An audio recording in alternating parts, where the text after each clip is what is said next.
part two of this risk series that we organized together with Netcetera. My name is Rogier and I am the CEO of PCN. For those of you who don't know, PCN is a headhunting agency focused on the fintech space. And with me today are Vlado and Dewald. Vlado from Netcetera and Dewald from Entersekt. Welcome, guys. Hi. Hey. Great to have you. Maybe to start with a round of introductions for those of you who don't know you guys or are just keen to hear a bit more about you or again hear about you. Dewald, would you mind giving a bit of an introduction to yourself and maybe Entersekt as well? Sure. Thank you, Rogier. So great to be here. Thanks for the opportunity. The name is Dewald Nolte or Dewald Nolte, depending on where you are in the world. Co-founder and Chief Strategy Officer for Entersekt, so overseeing our commercial organization. Entersekt being a strong device identity and authentication company. So we are really focused on making sure that, we strike that balance between security and user experience. That's really what we focus on, and with a really, really big focus on authenticating payments without friction. So great. All right. Yeah. That makes sense. Well, great to have you. You're calling in from Atlanta, right? Yes, Atlanta in the US. That's where I'm based. Lovely. Great. Vlado, over to you. Well, pleasure being here. Thanks for the invite. And it's always a very cool opportunity to speak to industry experts like Dewald, and we have a really cool cooperation and relationship. We'll share that a bit later. My name is Vlado Galevski. I am sales. I'm the global sales director for Netcetera, based out of Vienna. So one of our hubs in the group. Netcetera is a Swiss company doing software business or software excellence for the past 25 years. In the enterprise segment and in as well the payments industry, we have been more specifically tackling the topic of authentication, authorization, and digital payments, meaning that we address all the elements and components that are that you see basically in the whole payment flow throughout authentication, authorization, and as well other components within the directory service, or other components within the three domains of payments. Looking forward to the cool discussion. Great. All right. Well, thank you very much. Yeah, Vlado, you just mentioned it. There's obviously a really cool cooperation between you guys and Entersekt. Would you mind sharing a bit more? What does that cooperation look like? Why did you guys decide to work together? How will you complement to each other? And yeah, what's the forces of these power going to mean?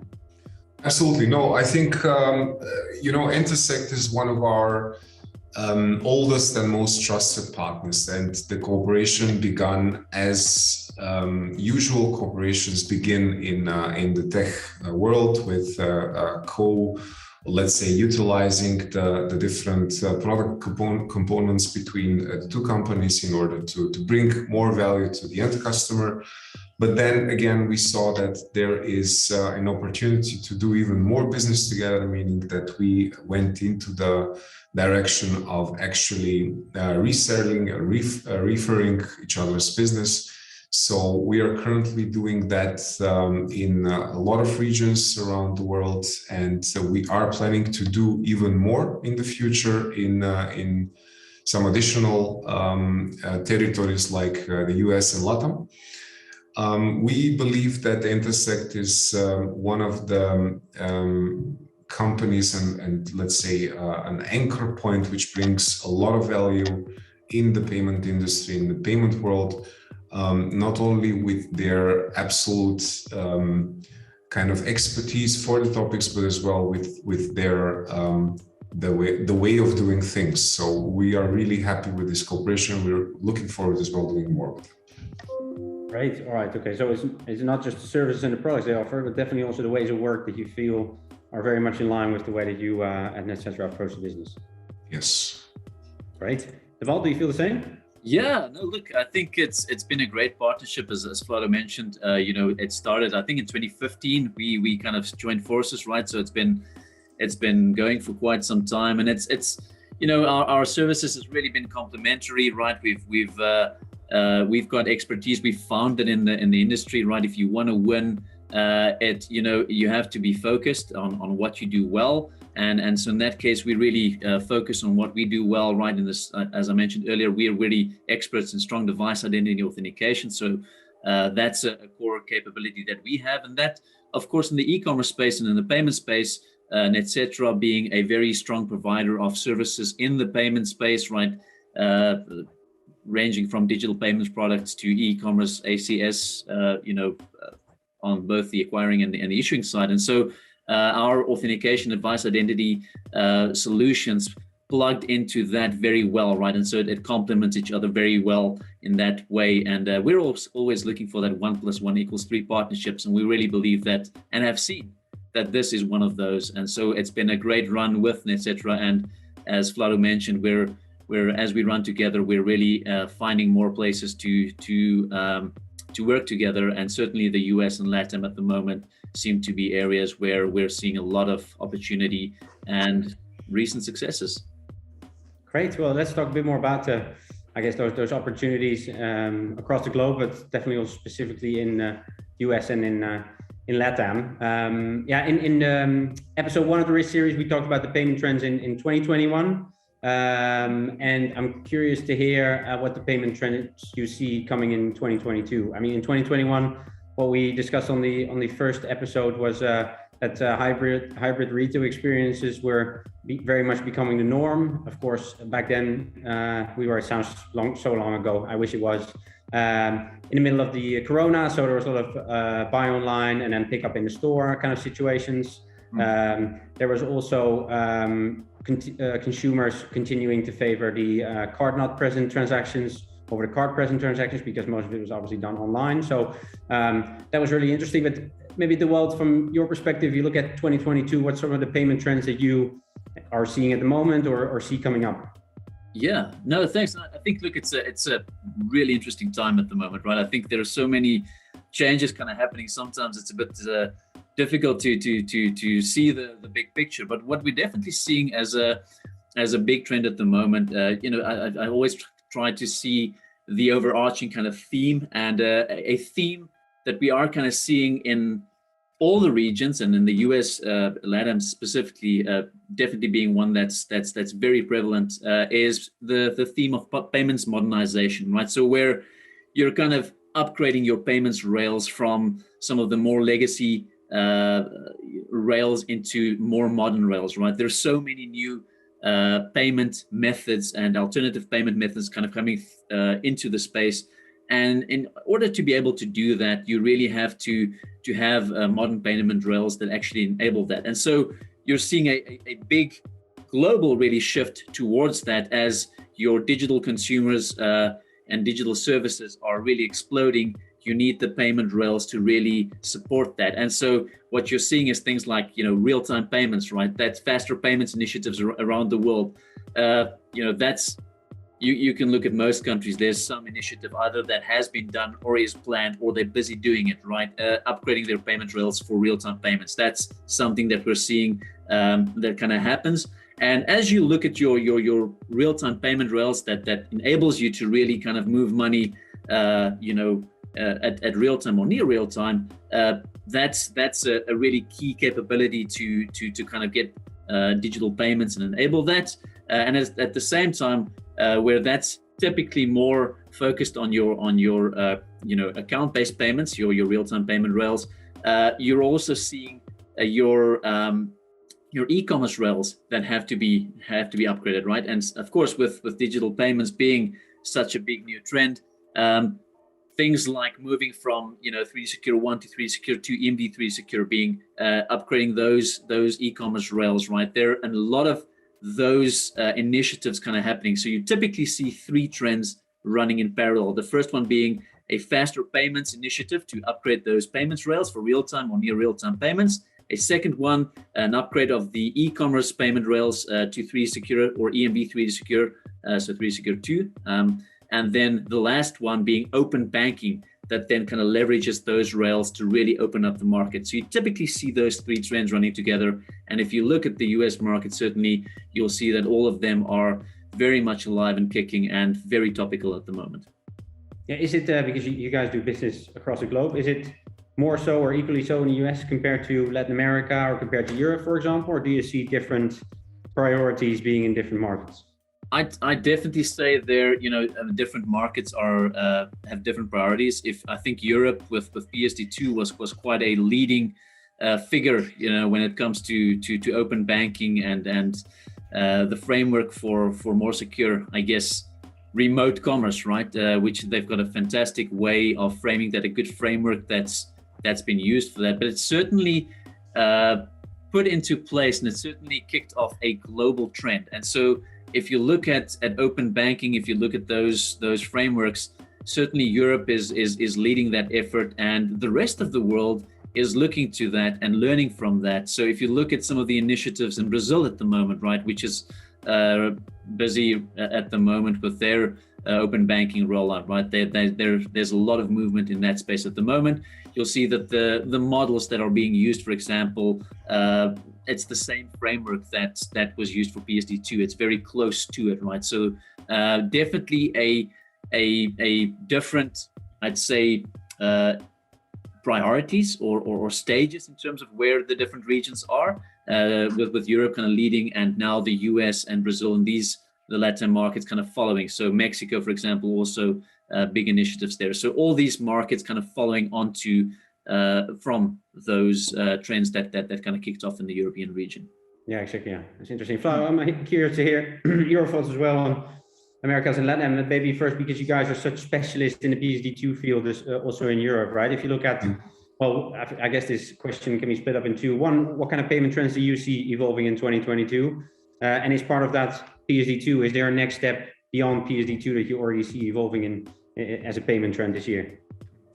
Well, I think that the whole, if we take a look at a bit at the last 2 years, it was quite clear that the explosion of e-commerce was very much mandated by the kind of the situation or the environment that we were all in. And I think that everything which that brought was as well kind of mandated by the situation. So I think that the entire industry was very much reacting to the circumstances of COVID, and all the trends that we had were kind of as well following these lines.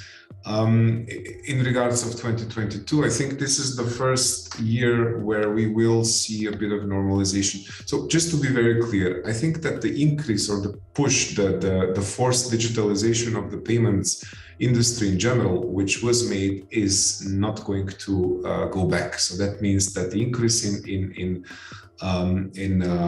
let's say contactless payment, in digital payments as well, even in traditional markets like Germany, Austria, Switzerland, I think that once you experience the convenience of payments in store as well as e-commerce with different payment rails that are available, that you will not go back to kind of the traditional methods. On the other side, I very well think that this whole omni-channel hybrid experience, which we spoke about, is going to be the trend coming up in the second half of 2022, but even further.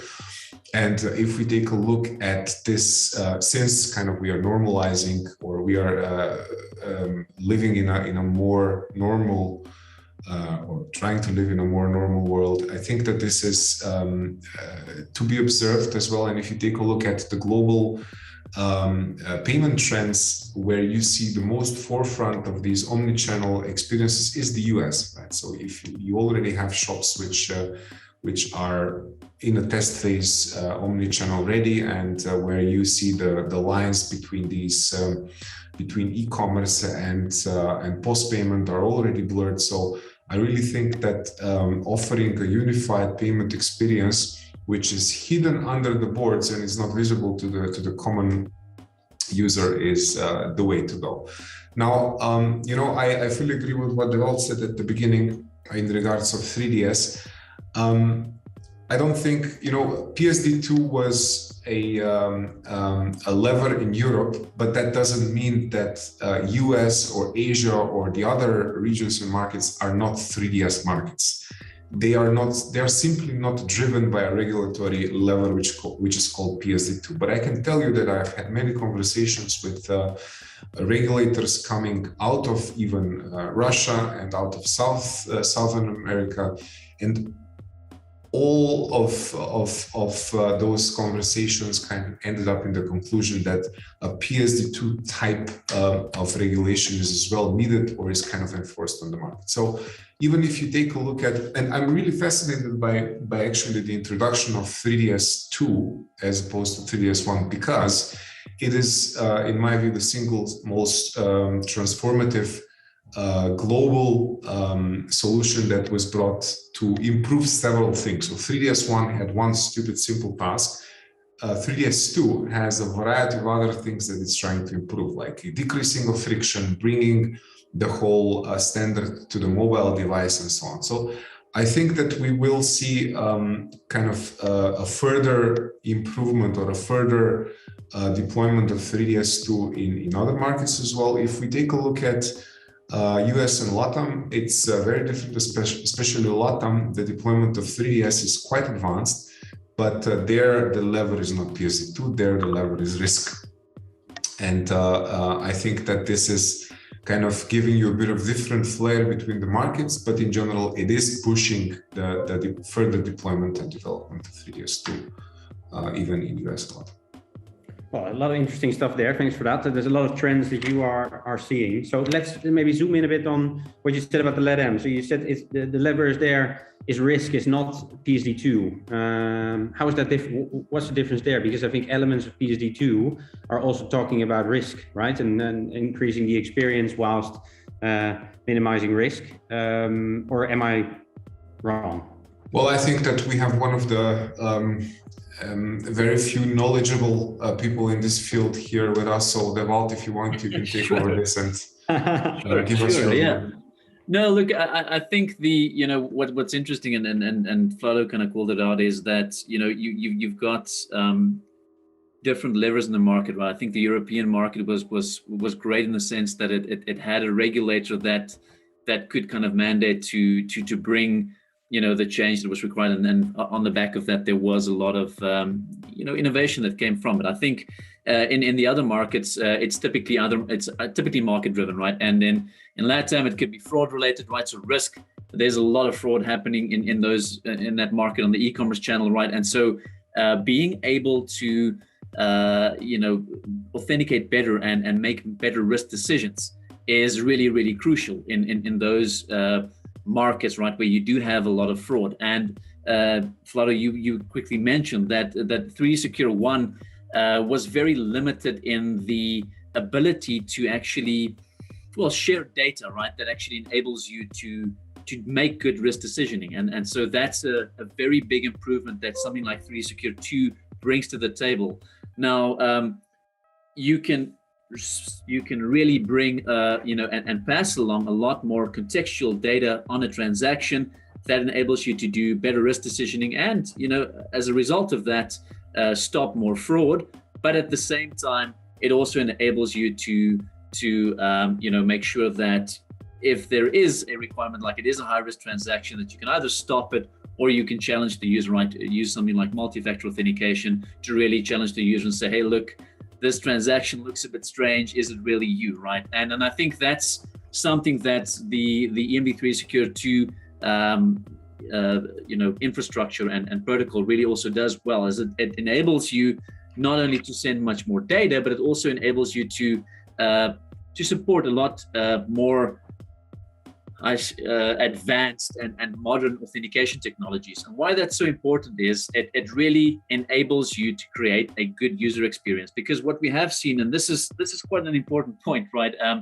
If you look at the United States or the US market, right, 3D Secure is almost a bit of a swear word, right? And if you look at 3D Secure 1, I mean, we've seen anti-patterns here, right, where merchants would literally do the anti-pattern of 3D Secure. So they'll see if a card is enrolled for it, and if it is, they'll they'll not do 3D Secure, but if it isn't, then they'll do it, right? And just for liability shift reasons. But the reason why it was such a bad experience, or why it's got such a bad name in the US, was because the challenging technologies, right? So how to challenge a user and how to enroll a card for 3D Secure. There were a lot of things in the first version that were not executed on well. And so there was a lot of user friction introduced. And as a result, you saw a lot of card abandonment. And so as a merchant, you're looking at this and saying, okay, let me do this equation in my head. I use 3D Secure, which is supposed to protect me as a merchant by giving me liability shift, right? So something goes wrong,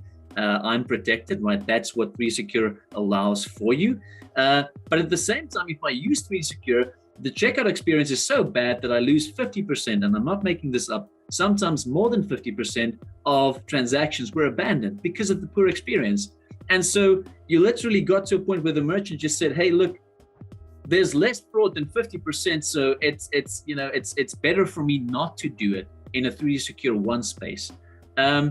So all those challenges that we had in that first really clunky version has been addressed in the new version, right? Where now you've got a lot of data that enables you to, for example, do frictionless flows, right? So you can authenticate a user by looking at the transactional data and seeing, hey, this is a low-risk transaction. I don't need to challenge the user. You only need to challenge the user in the case where really this looks very strange, very dodgy. Maybe let's reach out to the user and get an authentication from them. And in those cases, the user actually really appreciates that because it instills trust. And if it was a fraudulent transaction and they were able to stop it, everyone's happy, and it instills even more trust. And so what we've seen there, Roger, which is quite interesting as well, is first of all, you can create this great user experience, right, in terms of really implementing 3D Secure well, which we've done very well with in partnership with Netcetera.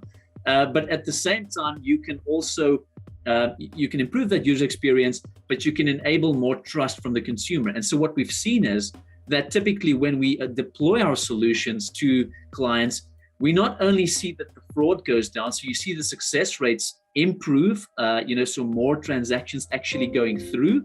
And at the same time, you see trust from the user starting to kind of being installed. And how can we claim that? Well, you see that the same cards start to do more transactions as a result, because now I feel safe, when I actually transact online. And I think that's such an important thing. And so, you could probably tell I'm getting a bit excited here, just because, I really like when technology solves real world problems. And in this case, I really believe that this is one of those cases where it's getting it right? We're actually solving real problems with this. And I think that second version is really enabling that. And as a result, what you're seeing is that in the US market and in LATAM, there's a big adoption drive for that, because that is being realized and recognized at the moment that, hey, this can greatly improve my life, and it actually gives me the ability to build better and more secure customer experiences.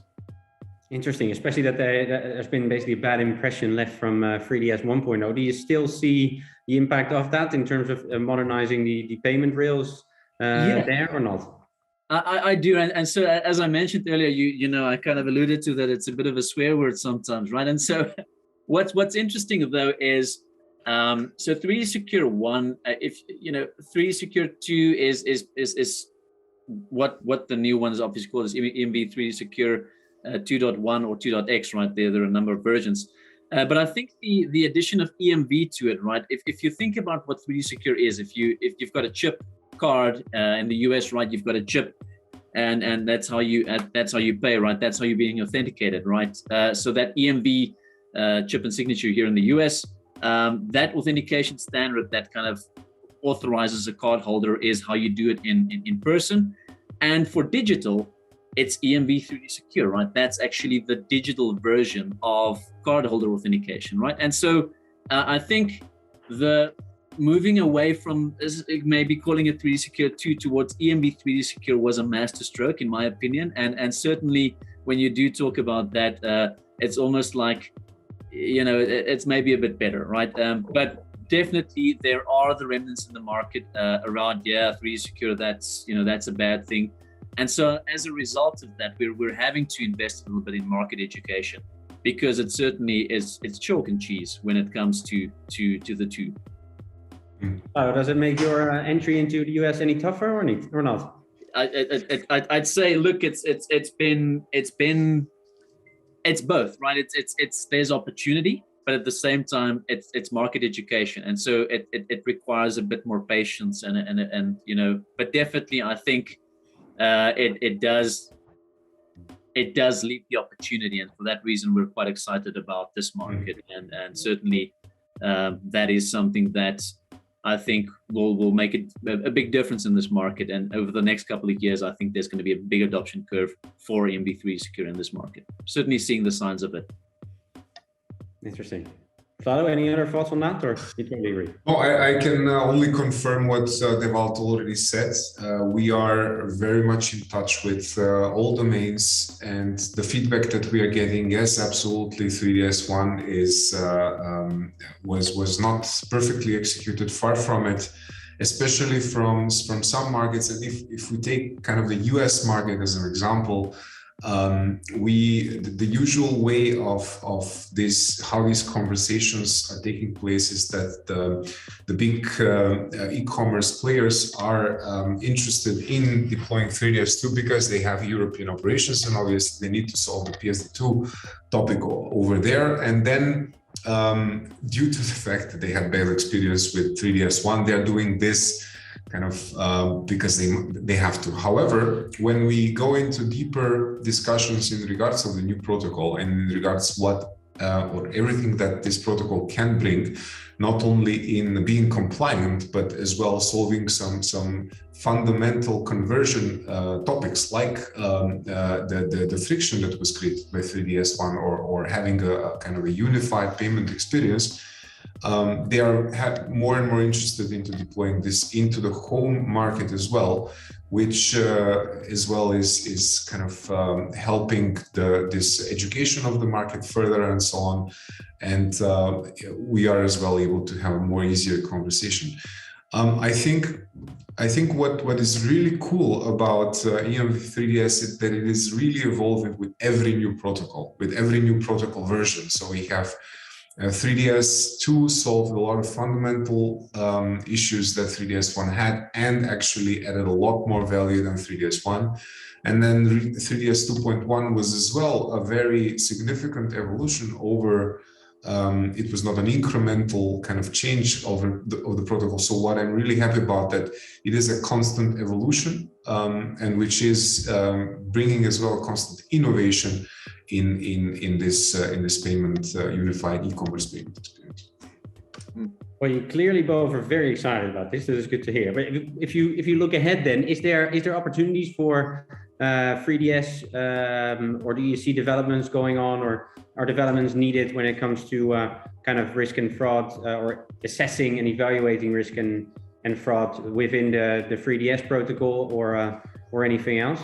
And I think and Dewald is the absolute expert here, so I'll leave over the final word to him on that.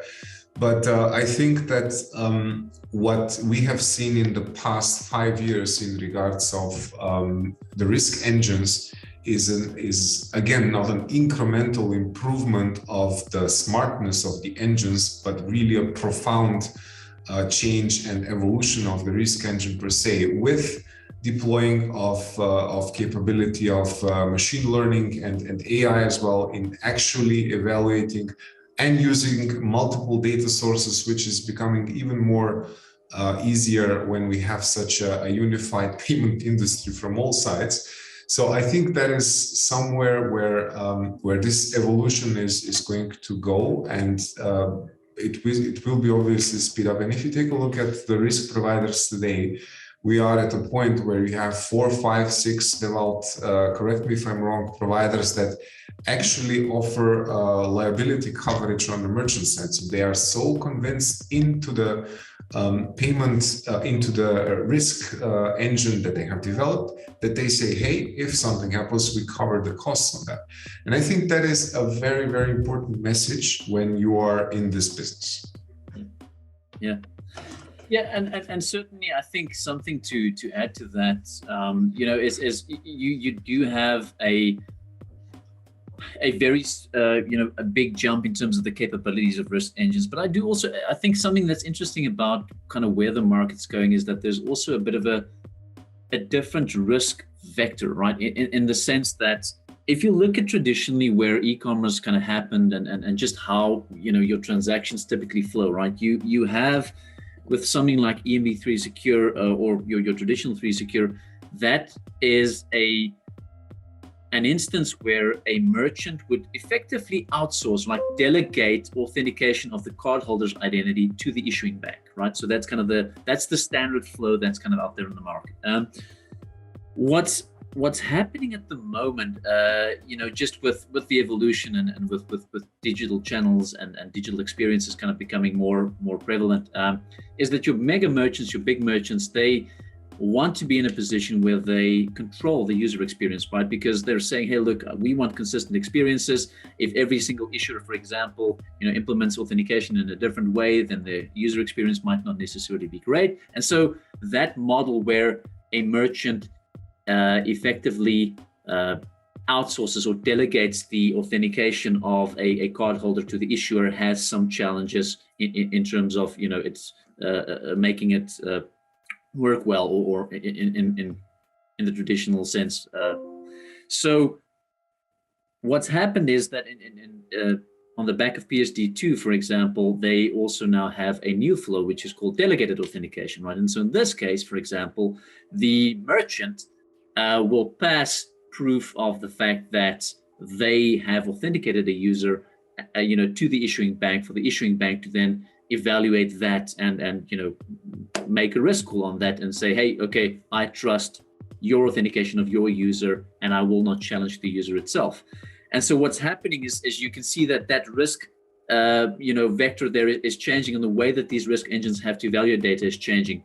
But it's such an important thing because at the end of the day, what's happening here is, where the standard model was always merchant delegates to issuer for authentication. Now you have issuer delegating to merchant also for authentication. And, that's a new kind of model that's out there. And so as an industry, we have to adapt to see, okay, how do we enable that, right, for that one? And then there's a third one, which is kind of like in the middle, right, where the merchant is effectively in control of the user experience, but the issuer actually provides in real time the token for authentication, and that's called secure payment confirmation, which is kind of like a new one, and that's part of the new 2.3 spec that, for example, is coming out, right? So you see that there's also a change in the landscape of how these things are being done, and from a risk point of view, these what you consider for the different types of transactions are very different, and these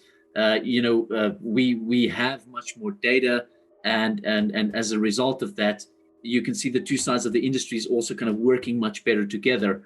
And I just, what we're seeing in general is that as a result of that, the experience for the consumer is just much better, right? Because we're always trying to kind of work together to see how can we make the experience for the consumer better, because at the end of the day, then everyone wins.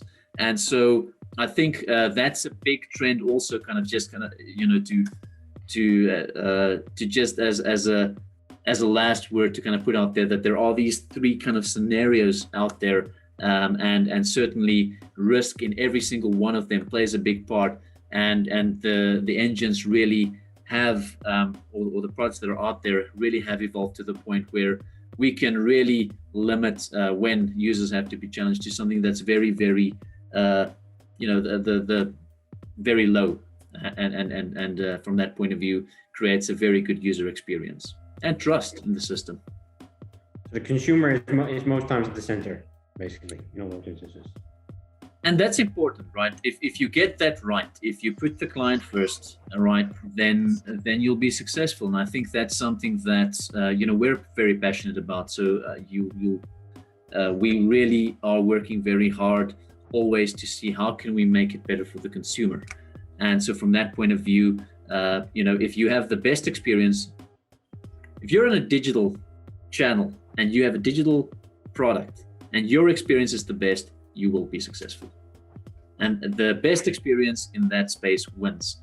And so that's really why I think, we're really working hard. I mean, we worked with Netcetera. We did a world first implementation in partnership with Netcetera for using FIDO, right, in the European space as an example, right? So we're always pushing that limit together. And I think that's why it's so great to have a partner like Netcetera that is willing to do that and push the boundaries so that we make sure that we get to the point where the customer wins. Great. No, it's great to see you guys work together and are complementing towards each other. And great to have you guys here both to talk about the payment trends of 2022 globally, specifically dive into a bit more US and LATAM, but also the further development of the 3DS protocol and the opportunities there. Dewald, thank you very much. Vlado, thank you very much. And for everyone who's viewing this or has been viewing this, thank you very much. Thank you. Thank you for the invite. Thank you, Dewald. Thanks, Vlado. Thanks, Roger. Bye-bye. Cheers.